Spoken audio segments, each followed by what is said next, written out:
ஏன்பா இவர சிஎம் ஆக்குனீங்க? அப்படின்னு வெளிநாட்ல வாழக்கூடிய நம்ம தமிழ் மக்கள் புலம்பக்கூடிய அளவுக்கு ஆயிப்போச்சுங்க.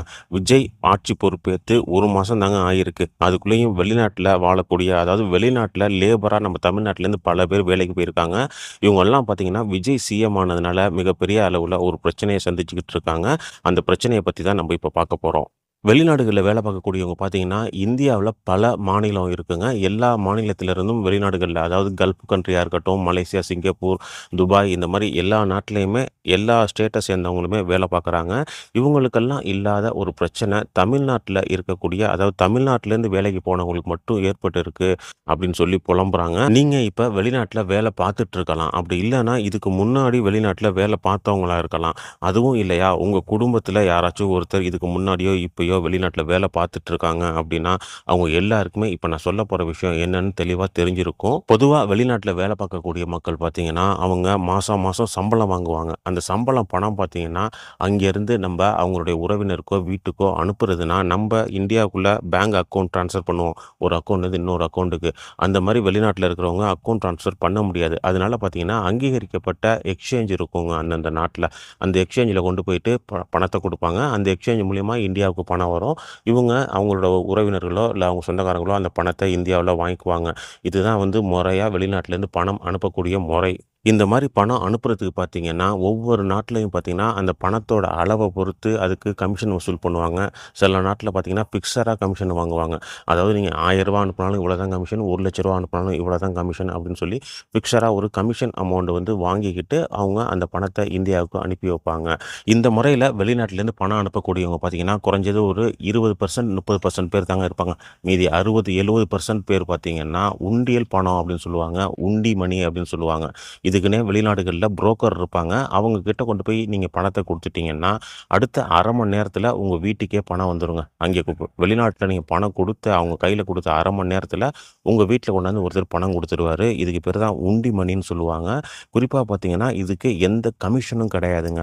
அதாவது உதாரணத்துக்கு சொல்லணும்னா, நீங்க சவுதி அரேபியால இருக்கீங்கன்னு வச்சுக்கங்க. சவுதி அரேபியால இன்னைக்கு ஒரு ரியாலோட ரேட்டு ரூ. 25. நீங்க ஒரு ரியால ஒரு புரோக்கர்ட்ட குடுத்து உங்க வீட்ல குடுக்க சொல்லி குடுத்தீங்கன்னா, அந்த புரோக்கர் மூலியமா இங்க உங்க வீட்டுக்கு வரக்கூடிய காசு எவ்வளோன்னு பார்த்தீங்கன்னா, ரூ. 26 இருக்கும். அதாவது ரூ. 1 எக்ஸ்ட்ராவாவே குடுப்பாங்க. கமிஷனும் வாங்க மாட்டாங்க. அதாவது கமிஷனும் வாங்க மாட்டாங்க. ரூ. 1 எக்ஸ்ட்ராவும் குடுக்குறாங்க.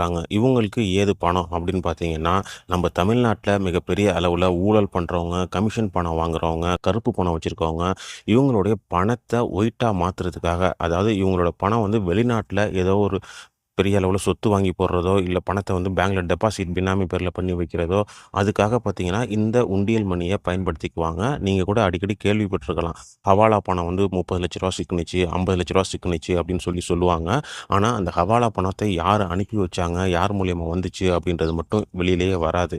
ஏன்னா, அந்த அளவுக்கு மிகப்பெரிய புள்ளிகள் தான் இந்த ஹவாலா பணம். இந்த உண்டியலுக்கு பணம் குடுக்கக்கூடியவங்க. இப்ப அதுல விஜய் சிஎம் ஆனதுனால என்ன பிரச்சனை நடந்திருக்கு அப்படின்னு சொல்லி பார்த்தோம்னா, நம்ம தமிழ்நாட்ல இந்த உண்டியல் பணம் வாங்குறதுக்குன்னு புரோக்கர்ஸ் இருப்பாங்க. அவங்க கையில எப்பயுமே பார்த்தீங்கன்னா, பல ஊழல்வாதிகளுடைய தொடர்பு இருக்கும். அவங்களுடைய கருப்பு பணம் நூற்றுக்கணக்கான கோடிகள கையில வச்சிருப்பாங்க. அதுக்கு தகுந்த மாரி தான் வெளிநாட்ல அவங்க காச வாங்குறது, இங்கே காச குடுக்குறது.